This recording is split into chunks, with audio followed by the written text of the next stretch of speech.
Hello, you're watching the Daily Report for this Friday, October 29th. The host of diplomatic activities this coming weekend and beyond as global leaders seek to address COVID-19 related challenges and climate change. Now, we have more on this later on the program. Here first are the pandemic updates with our Kwon So-ah. So I hear we're ending the work week here in Korea with the daily tally above 2,000. Right, for the second straight day, and it is also a slight increase from the figure we had yesterday. 2,124 cases were reported as of 12 a.m. this Friday. Now, it is a similar number of domestic transmissions compared to Thursday, but the rise has been attributed to an increase in imported cases this Friday. And with that, as I said, it's just a slight increase by 13 cases from yesterday, but comparing the figure to last Friday, it is a surge by almost 700 infections. And this upward trend has also raised the number of average domestic transmissions in the past week, now standing at above 1,600. Now let's move over to the map that we're seeing here. There is an increase in Gyeonggi-do province, but a slight decrease in the capital Seoul, both in the 700s, Incheon in the triple digits, and also Daegu has been seeing triple-digit figures for the second straight day. With that, Korea has a total number of over 360,500 infections and 2,817 COVID-19 related deaths. Now, on to a more positive note, our vaccination figures show us that we have close to 80% of the nation's population that have received at least one dose of COVID-19 vaccine. That's equivalent to some 41 million, while 73.2% or close to 37.6 million have been fully vaccinated. Let's move over to our global updates. We've got a similar rise in daily infections compared to the day before, with over 495,000 new infections. Now, there has been a slight decrease in the UK, which has been seeing resurgences recently here at 8.9 million cases in total. A little under 40,000 new cases were reported there in the span of 24 hours, but a little over 40,000 in Russia, and that's a rise again from the day before. Meanwhile, also the Ukraine has been seeing resurgences now at 2.85 million in this country, so more than 26,000 infections in the past day. And those are the general updates I have for now, but I'll see you back in a bit. Sunny? All right, so thank you for now then. Authorities here made public their final framework of guidelines earlier on this Friday to allow for a gradual transition into a new normal. Choi Min-jung joins me now with details on that. Min-jung, welcome. Thank you for having me. Right, so Min-jung, what does our final framework say? So the Prime Minister earlier announced the finalized plans for the scheme. So over a 4-week period starting on November 1st, South Korea will begin its 3-step transition back to normal life. All businesses, including restaurants and cafes, will now be able to operate 24 hours a day. But bars, clubs, and other nightlife entertainment facilities will have to close at midnight. Vaccine passes will also be required for people to enter high-risk venues like bars, fitness centers, and singing rooms. Those who aren't vaccinated will need a negative PCR test taken within the past 48 hours. Some have complained that this measure is unfair, as it is not required for entry into other facilities that may also be vulnerable to infections. But let's take a listen to what the Prime Minister had to say. This decision was inevitable, as it is needed to reduce the risk of infection fueled by the easing of restrictions. However, depending on the facility, a 1 or 2 week grace period will be provided to prevent on-site confusion. Limits on social gatherings have been lifted as well. For social gatherings, a maximum of 10 people can meet in the capital region, and elsewhere, 12 people can get together, regardless of vaccination status. However, groups at cafes and restaurants should include no more than 4 unvaccinated members.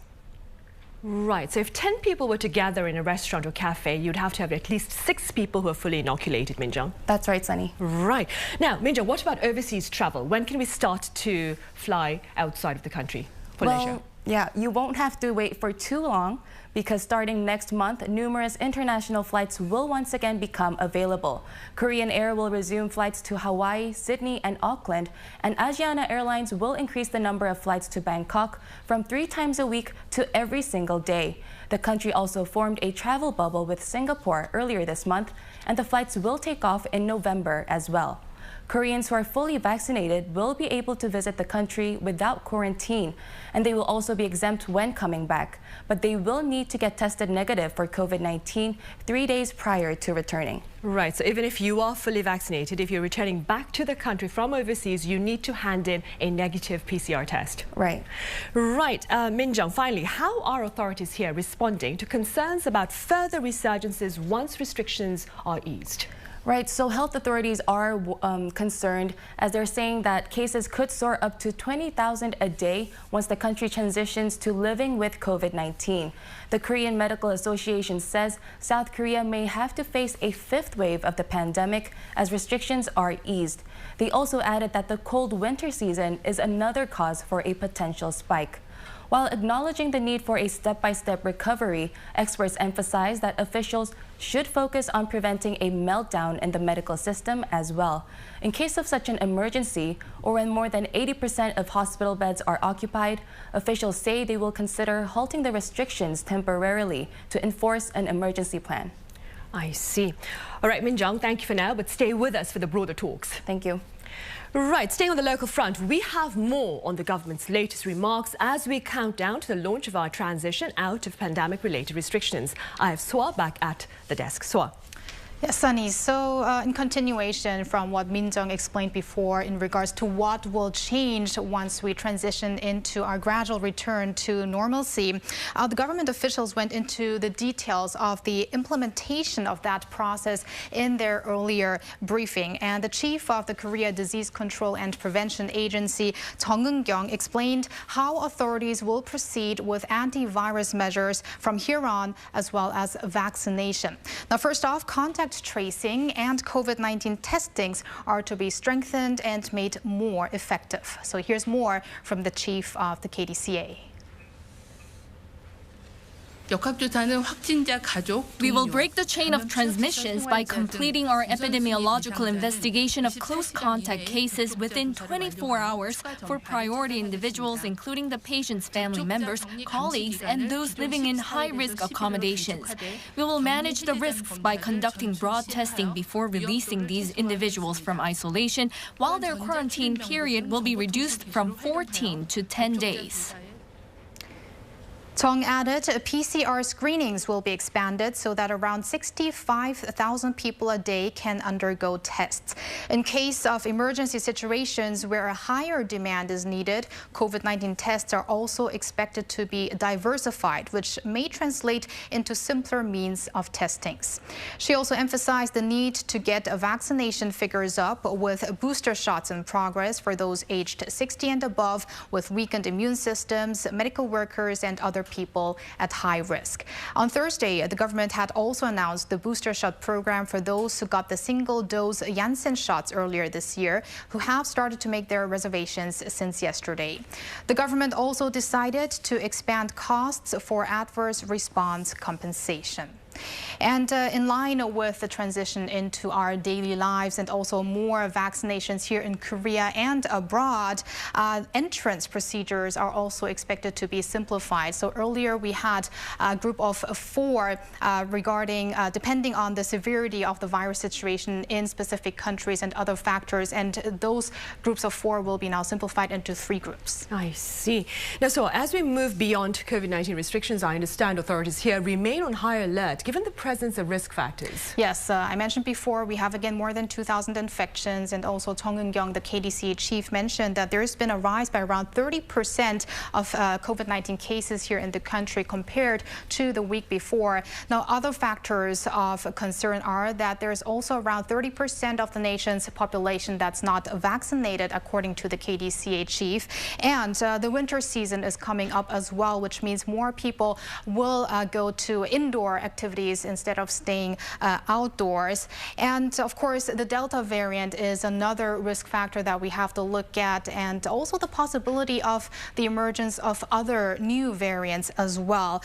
So especially because of the Delta variant, the KDCA chief said that because of the Delta variant, it's hard to say that we will have an end of the pandemic in the near future. So let's take a listen to the chief on more, and also why why the current situation and the numbers are not the reason for why we are transitioning into normalcy on November 1st. Our transition back to normality does not suggest that the current situation is favorable. Our gradual return to normal is aimed at preventing a surge in cases through high vaccination rates in light of the impact that the pandemic has had on vulnerable groups. So this means that we are not returning to pre-pandemic lives as of yet, but we are safely transitioning into our daily lives. But what we can expect in the coming weeks can be heard by Kwon Duk-cheol, the health minister. Let's take a closer listen. Phase 1 of our transition will begin on November 1st and will be moving from stage to stage in 6-week intervals, which include a 4-week implementation and 2-week evaluation period. Upon completion of this time frame, we'll decide on whether to move on to the next phase, depending on our vaccination rate, medical capacity, the number of seriously ill patients, deaths, and total case counts. Right, well, those are a lot of important factors to consider, of course. Now, just moments ago, authorities within the academic arena shared their measures to ensure a safe transition into a new normal at schools. And Min Jung is back to fill us in. Right, Min Jung? Right, so the Education Ministry just announced the updates in line with the current COVID-19 scheme that's going to be implemented next week. So a gradual return to normal school life will begin on November and it will last until next March, which is when the new semester starts. So all schools nationwide will be going through a 3-week preparation period until mid-November. And starting mid-November on the 22nd, the official recovery plan will start for schools and students in the capital area. So all students in this capital region will attend school in in-person classes.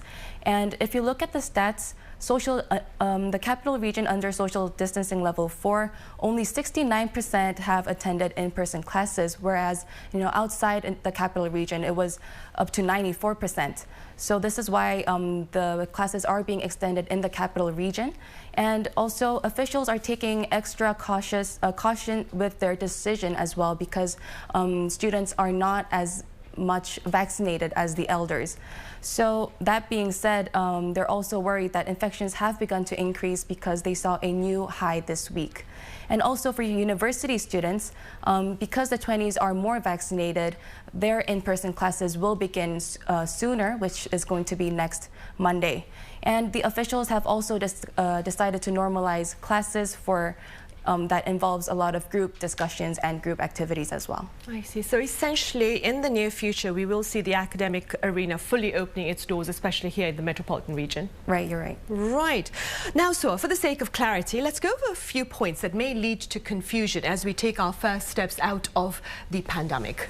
Sure, Sunny. So there is especially confusion and questions regarding the so-called vaccine pass. Now, I found it interesting that in the earlier briefing, officials have called this actually virus prevention pass, if we could translate it from the Korean into English. And I bet this is because they want to try to alleviate concerns over discrimination between people that have been vaccinated and those that have not been vaccinated. So one of those questions where why is this kind of verification needed at certain facilities but not at restaurants and coffee shops, for instance? And officials say that especially at nightlife entertainment venues or singing rooms, indoor sports facilities, and public bath services or casinos. So such places are more vulnerable to coronavirus infections because those are confined spaces, and there's also a higher chance of aerosol transmissions. So there are many more risk factors there, while of course there are also risk factors at restaurants and coffee shops, but those are venues that people have to use on a daily basis, and that's why they are still having that restriction regarding the number of people that can gather together. So that's one of the things that I wanted to clarify. Right, well, that is good to know. Now, so another question I have is the exact timing of the lifting of social restrictions as we transition into a new normal, because we understand it's Monday. Are we looking at 1 minute past midnight from our transition from Sunday to Monday?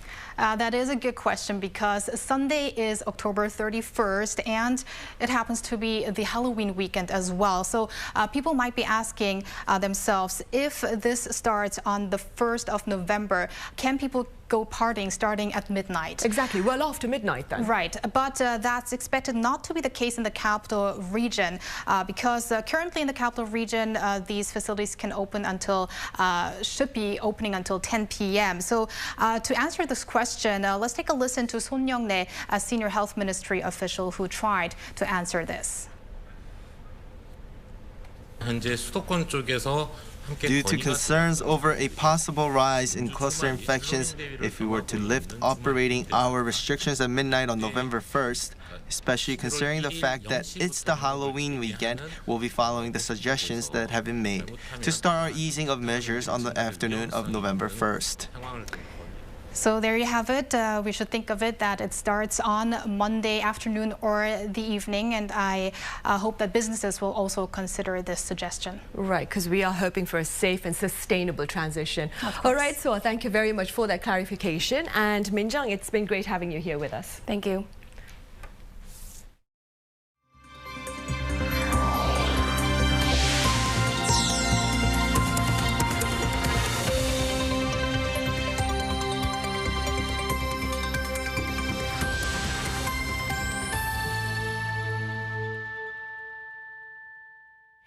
We begin our news segment today with President Moon Jae-in's diplomatic agenda in Europe. Now, ahead of the G20 Summit this weekend, he is scheduled to meet with Pope Francis at the Vatican on this Friday to address ways to facilitate the peace process on the Korean Peninsula.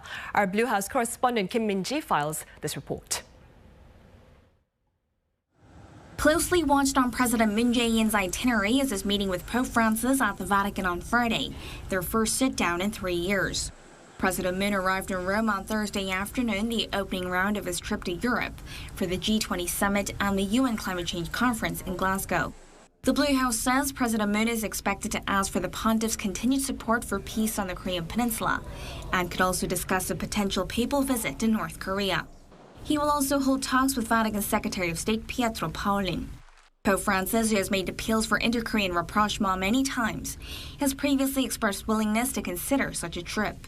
In 2018, when President Moon delivered a verbal message from North Korean leader Kim Jong-un inviting him to visit, the Pope said he would if there is an official invitation. However, the visit never materialized due to a stalled peace process on the Korean Peninsula, following the abrupt breakdown of the second North Korea-US summit in Hanoi in 2019. President Moon says he'll make efforts until the end of his term in May 2022 for a new order of peace and prosperity on the peninsula through dialogue and diplomacy. Recently, he has been pushing for a symbolic declaration to end the 1950-53 Korean War. South Korea's Unification Ministry, which handles inter-Korean affairs, will be holding an exhibition in the Italian capital this week in conjunction with the president's trip, highlighting Seoul's efforts for peace.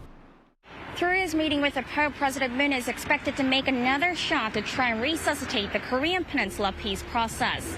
Adding to those hopes, Pope Francis will also be sitting down for talks with U.S. President Joe Biden on the same day, where North Korea may also be discussed. Kim Min-ji, Arirang News, Rome.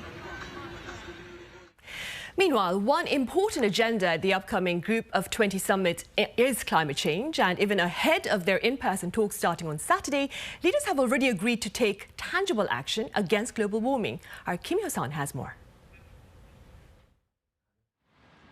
G20 leaders who are scheduled to meet in Rome for a two-day summit beginning Saturday have reportedly agreed to take, quote, immediate action to maintain the goal of limiting global warming to 1.5 degrees Celsius. According to an 11-page draft statement seen by Reuters, the leaders shared the view that they would stop funding foreign coal-fired plants. On domestic coal, the draft includes leaders' pledges to do their utmost to avoid building new unabated coal power generation capacity, taking their own national circumstances into account. They also acknowledge the relevance of achieving global net zero greenhouse gas emissions or carbon neutrality going forward. The statement also says they will reduce global methane emissions by at least 30% below 2020 levels by 2030.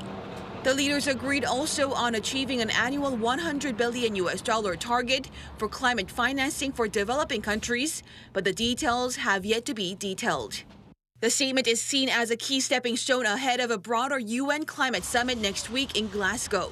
While the leaders of the G20 economies agreed on what they described the, quote, existential challenge of climate change, some areas remain points of contention. Kim Hye-sun, Arirang News. In other news, a UN committee assigned with the task of ensuring international security has approved 3 draft resolutions regarding North Korea, including one that calls on the regime to surrender its nuclear ambitions. Our Kim Do-yeon reports. The United Nations First Committee has adopted 3 resolutions that have scrutinized North Korea's nuclear weapons development.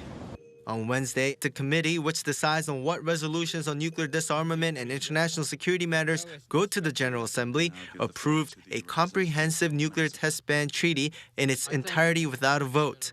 This is to try to put the treaty into effect as soon as possible and urge all states to refrain from carrying out nuclear weapon tests in the interim.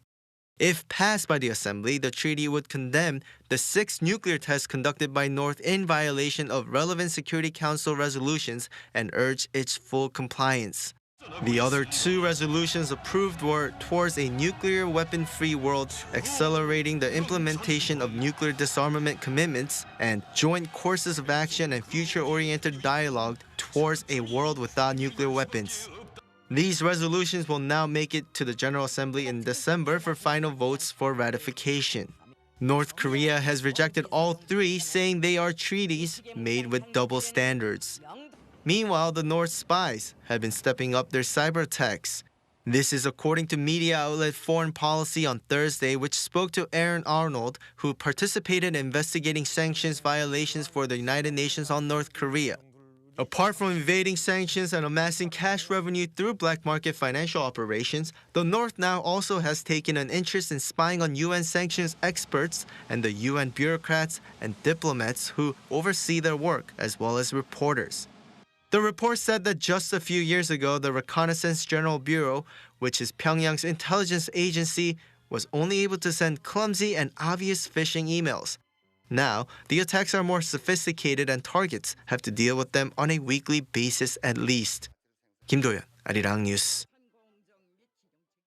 On the local economic front, statistics for September show Korea's industrial output is back on track, marking a growth for the first time in 3 months. Our Min Suk-hyun has details. South Korea's overall industrial production has edged up for the first time in 3 months.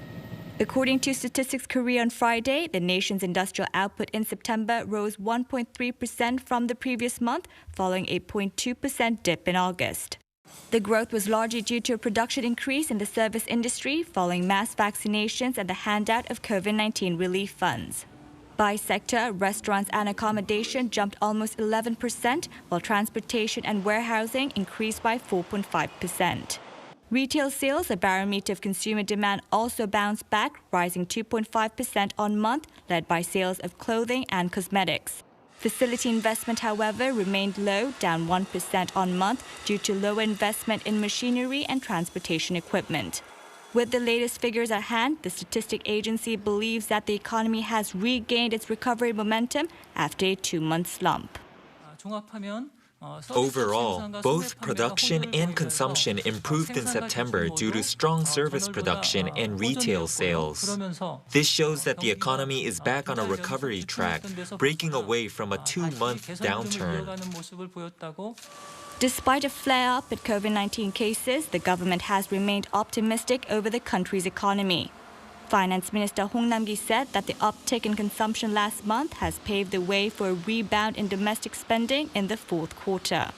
He vowed to take corresponding measures such as rolling out discount coupons to boost domestic consumption and revive the economy in the remaining months. Min Suk-hyun, Arirang News. China's Evergrande Group has avoided a default for the second time by making another payment on this Friday to meet a final deadline.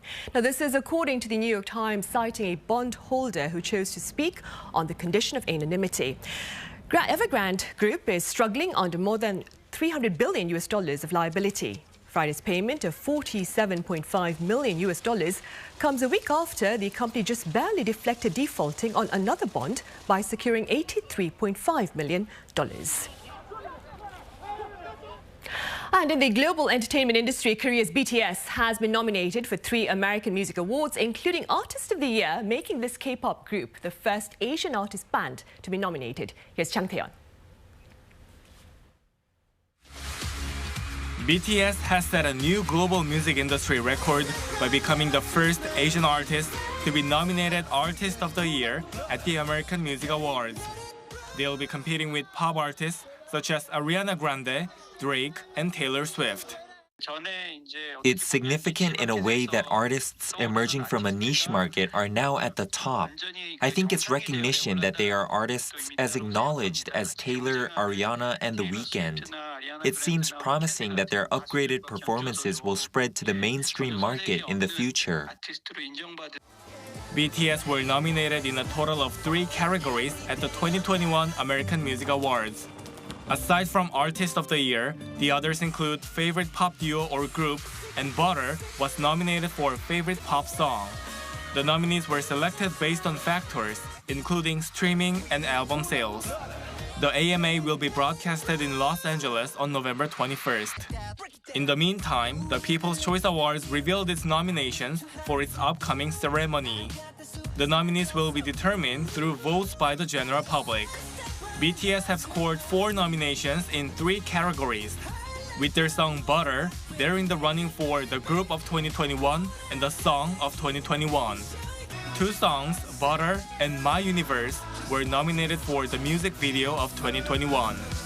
TXT has been nominated for the New Artist of 2021, and Squid Game has been nominated for the Binge-Worthy Show of 2021. Voting is open on their official website until November 17th, and the event will be aired on December 7th. Chang Tae-yeon, Arirang News.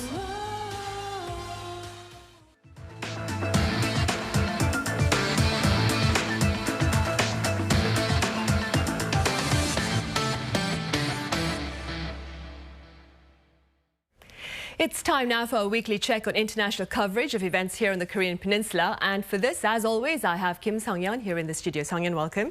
It's great to see you, Sunny. So the names making headlines throughout the week, this week abroad, are North Korean leader Kim Jong-un and also the former South Korean President Roh Tae-woo, who did die on Tuesday at age 88, and the late Kim Ok-sun, a victim of Japan's wartime sex slavery. And I did bring in some latest updates on the Netflix hit series Squid Game, so let's dive right in.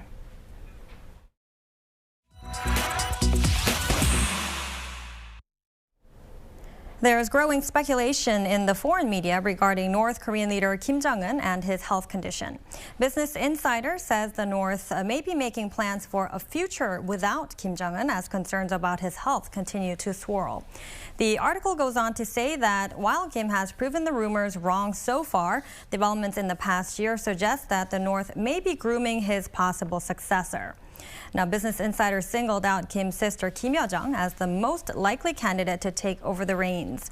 Also, several news outlets claim that Kim Yo-jong had staged a coup between May and June to remove his older brother from power, citing a tabloid report from the U.S.-based Globe magazine. However, South Korea's spy agency later denied this report as untrue. Right, I see. Let's move on now to the passing of South Korea's 13th president, Roh Tae-woo. Yes, so Roh has been certainly given the spotlight by pretty much all of the international news outlets throughout the week, Sunny. Reuters, for instance, highlighted that the ex-president was a war veteran who played a pivotal but controversial role in the transition to democratic elections from rule by authoritarian leaders. Now, Reuters summed up his life saying that Roh went from military coup conspirator to Korea's first popularly elected president before ending his political career in ignominy with a jail sentence for treason and corruption. Now, AP News said despite his military background, Roh built a moderate and genial image during his campaign, calling himself an average person. NK News emphasized that Roh helped shape inter-Korean relations, adding that he left a mixed legacy by normalizing ties with North Korea's traditional allies, but also ending his career in severe controversy. Now, Kyodo News mentioned that South Korea's ties with the North improved under Roh as Roh embarked on his signature foreign policy called Northern Diplomacy, reaching out to China and the former Soviet Union. Now, the New York Times mentioned that No was Korea's last military-backed president who forged ties with communist foes who tolerated the country's rambunctious transition from dictatorship to democracy. And the article referred to a foreign studies expert who said No was a bridge between authoritarianism and democracy. In the meantime, the outlet France 24 noted that No was instrumental in crushing the Gwangju uprising at a cost of hundreds of lives. Right. Now, meanwhile, Song and I hear the New York Times published an obituary in honor, that is, of a late South Korean victim of Japan's wartime atrocities. Yes, that's right. Her name is Kim Ok-sun. The New York Times recently covered the life of the late Kim Ok-sun, who was the first person in the world to testify as a victim of Japan's wartime sex slavery. The U.S. Daily covered Kim's life in its Overlooked section, which is a series of obituaries about remarkable people whose death it did not report. The article said Kim's testimony on August 14th of 1991, quote-unquote, gave a human face to realities that Japanese leaders denied for decades, calling the powerful account the first public testimony by a former sex slave. The paper said her testimony about the horrors of sexual slavery that Japan had engineered for its World War II military left an enduring legacy that inspired other survivors to come forward as well. It also notes that since 2018, Korea has celebrated August 14th, the day Kim made her first testimony as a national memorial day for former comfort women. Right, a very sad chapter in history, of course. And Songyeon, Squid Game is still making headlines outside of Korea. Yes, certainly Squid Game's international fame does keep rocketing, Sunny. And actually, over in China, the Netflix series has not been officially released due to the nation's strict content licensing rules. And now a recent report says Squid Game keyword searches are apparently banned on online platforms in China. Now, Business Insider referred to the South China Morning Post, saying Squid Game keyword searches are yielding no results on major e-commerce platforms in China, banning the keyword search for related products in the country. And the article goes on to mention that online toy merchants have devised a workaround for this ban by using alternative keywords such as squid mask, Halloween costume, or the word Korea. The South China Morning Post elaborated that these kinds of search workarounds show that the series' wide popularity is likely to continue generating a windfall in the foreseeable future, as factories in mainland China are busy churning out Squid Game-related products for domestic as well as overseas shoppers to capitalize on the hit show. I see. All right, Songyeon, as always, thank you very much for the coverage. Thank you. See you next week.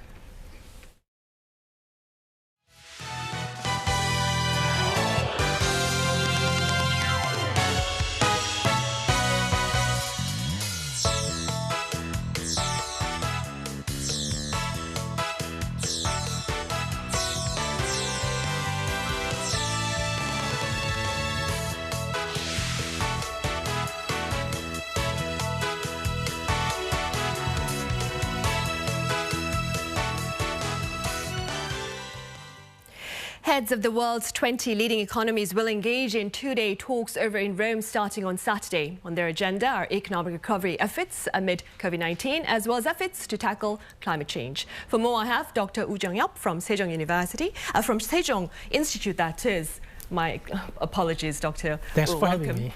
Right. I also have Professor Yang Jung-sok from the Catholic University of Korea. It's a pleasure to have you here, Professor Happy to Yang. be here. Dr. Wu, we'll start with you then. Let's start with the significance of this first in-person G20 summit amid the pandemic for the international community as well as for President Moon Jae-in. So as in the East Asia Summit just held before the G20, all the summits after COVID was virtual format. So even though they can discuss over the virtual format on the issues that they want to discuss, but there's something that you can discuss only in person.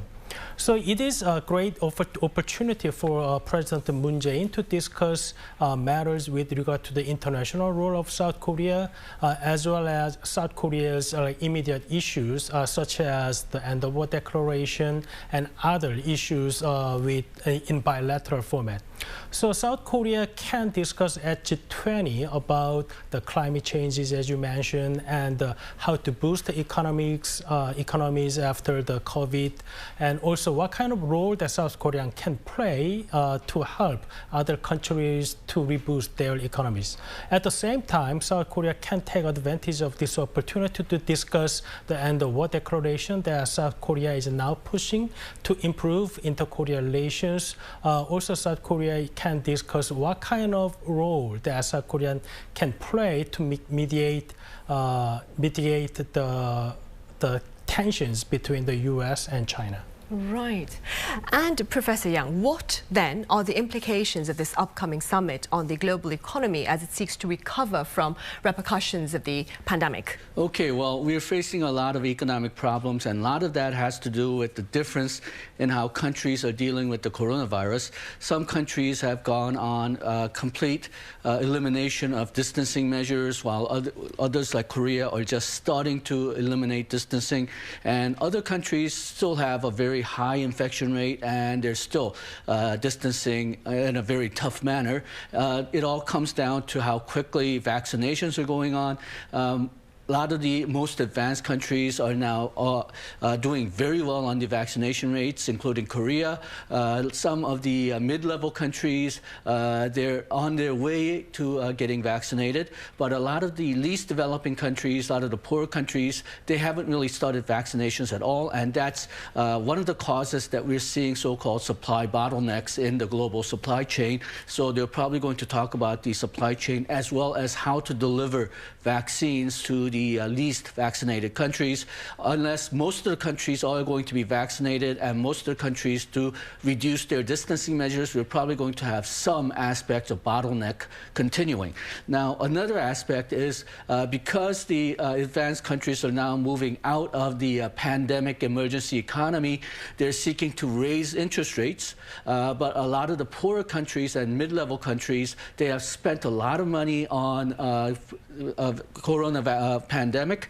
They have built up a very high amount of debt, and they're afraid that once the advanced countries start raising the interest rates, it might cause another, what we saw back in 2013 as a taper tantrum, or even worse, perhaps currency crisis in some countries.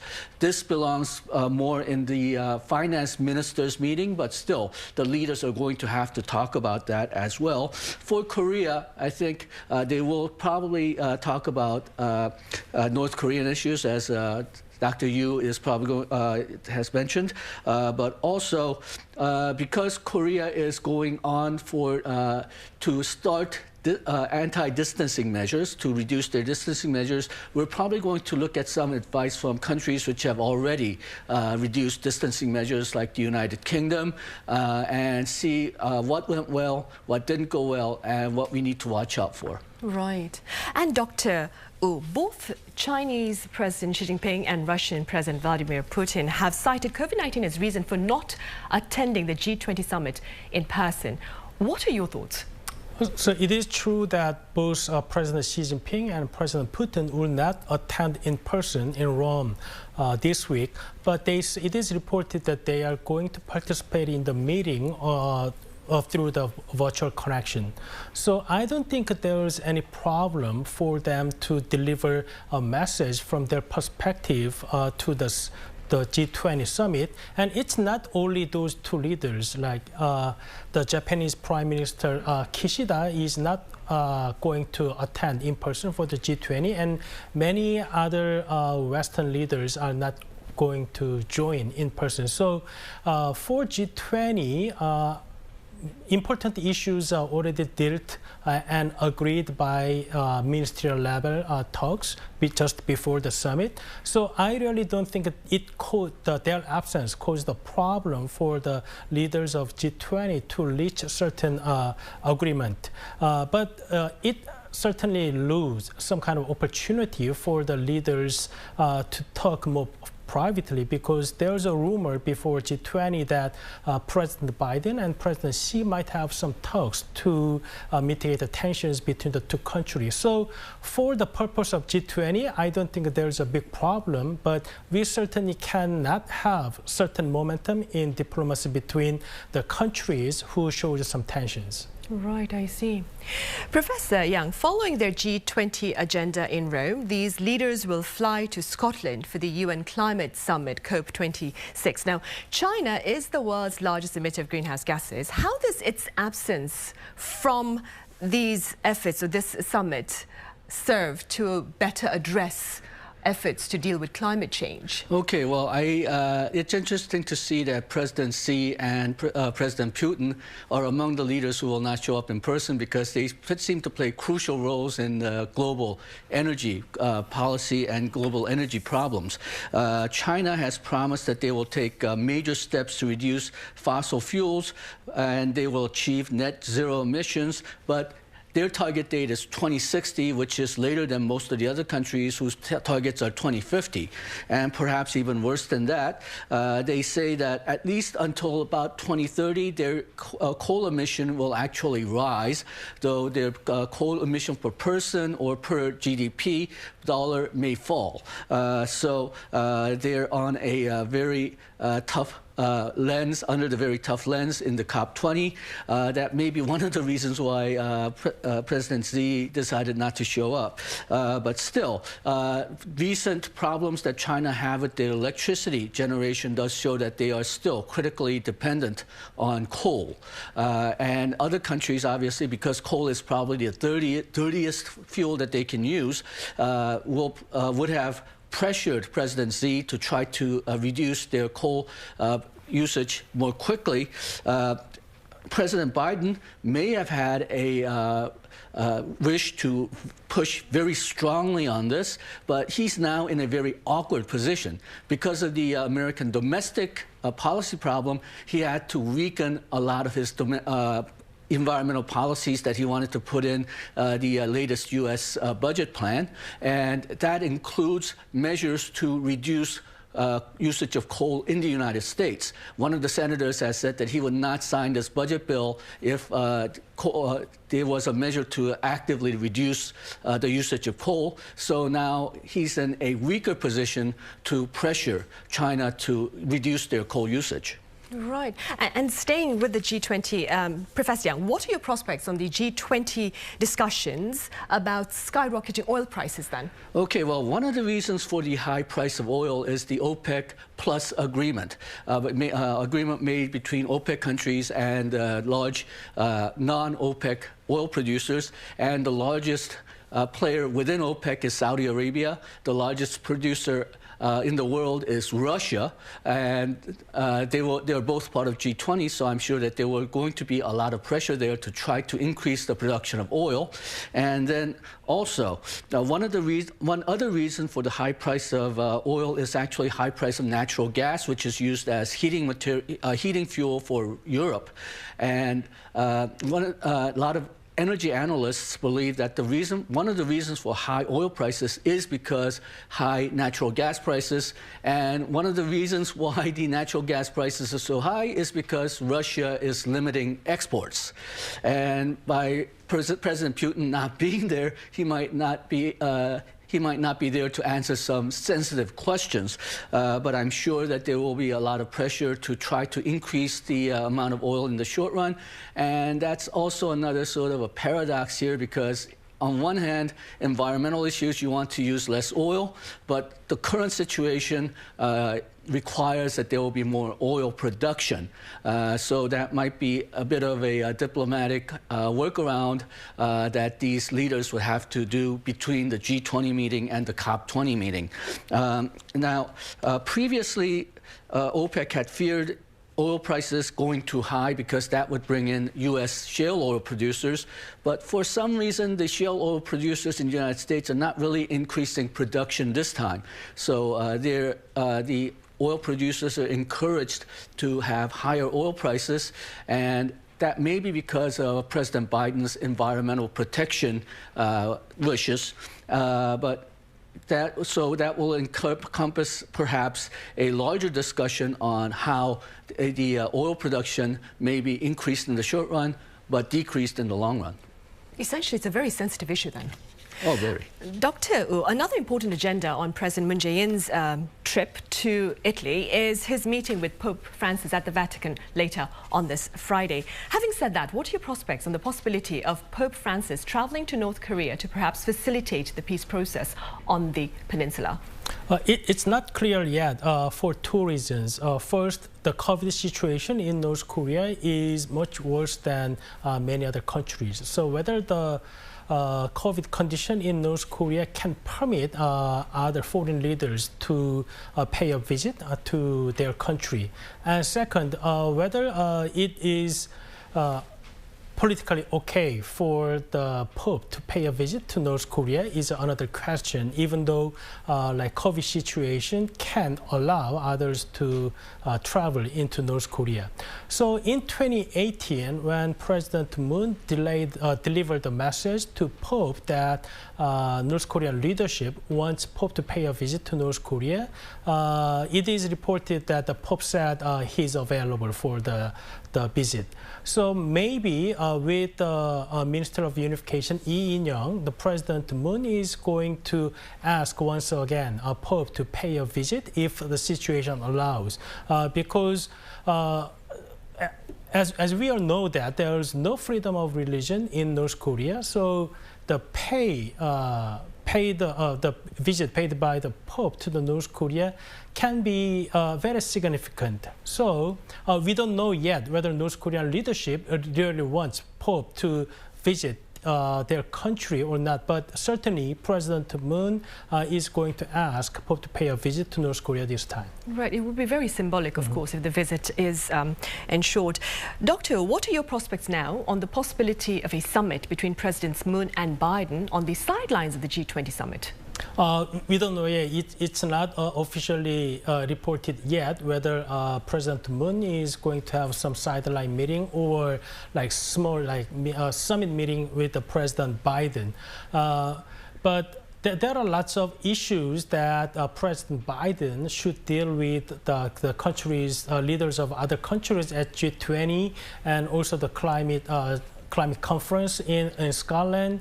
So we don't know yet what kind of issues can be dealt at the summit level meeting between President Moon and President Biden if there's a meeting happen between two leaders. But certainly if the meeting can be arranged between two leaders, President Moon Jae-in probably propose idea once again that the end of war declaration idea would be great for two countries to tell North Korea to come back to the negotiation. So I think that if the meeting between two leaders are going to happen in Italy, then there's going to be that discussion. Right. We'll just have to wait and see then. Professor Yang, the world's tax landscape is poised to mark a dramatic change in the year 2023 as the G20 has voiced support for the OECD's proposals to tax the digital economy and to impose a 15% minimum global corporate tax rate. Now, I understand that there remains a lot of technical issues to be resolved. Could you tell us a bit more? Okay, well, first technical issue to be considered is one of the reasons why we had this tax deal was that some of the European countries, as well as Turkey and India, wanted to impose a so-called digital services tax, where they would tax digital service companies that make profit in their own countries. And this big deal that the OECD made with the large countries and have 130-some countries approving it was designed to replace that. Now, this new tax will apply not only to digital companies, but all largest multinationals, except the multinationals in the finance sector and so-called extraction sectors. That's mostly fuel, oil. Now, the Europeans have agreed, and the 5 European countries who have imposed digital service taxes say that they will remove it as soon as this new deal is actually implemented 2 years from now. But Turkey and India, who are part of the G20, they have not agreed. so we're not quite sure what's going to happen there. And then, as you mentioned, there's a lot of technical details to be worked out. How do you calculate profit in each countries? How do you calculate the overall global profit? Those details need to work out and be agreed upon with all these countries. So only the barest outline has actually been agreed upon so far. More interesting is that all these countries will have to pass this treaty in their legislatures, and at least in the United States, some Republican senators are signaling that they might not approve, not necessarily because of this taxes on multinationals, but the global minimum tax. They think that perhaps this will lead to tax increases in the United States as well. So they're at least signaling that they will not vote for it, which means that President Biden will have to work with just the Democrats to pass this, and that might not be possible, in which case this entire deal may collapse. I see. Dr. Woo, as you mentioned, Japanese Prime Minister Fumio Kishida will be attending the G20 Summit virtually. Do you suppose then that hopes for an improvement in Seoul-Tokyo ties using this upcoming summit as a platform may be limited? So there has been no positive report coming out between two countries about whether two countries can resolve the issues that stymie the relations between two countries. So from Japan's perspective, that it's not the time yet for Japan to unilaterally ease their export control against South Korea. And from South Korean perspective, it's the judiciary decision that executive branch cannot really affect in any part. So even if two leaders decided to meet in Scotland, there's nothing much that they can agree on, because it's so technical issues in South Korea for the judicial branch. And in Japan, they say that South Korea should move first. So since we have not heard any news about whether one side is going to back up yet, we don't know. So I think that it might be a little difficult for two leaders meet without any pre-arranged deal before they meet in person. I see. All right, Dr. WooJungYeop from Sejong Institute, thank you very much for your thoughts today. Thank you. Professor Yang Jin-sung from the Catholic University of Korea, thank you for your time. Thank you. Right, now come Monday next week, Korea will kick off, that is, phase 1 of its transition into a new normal. Accordingly, do seek to do your part to make the transition safe and sustainable. Have a good weekend.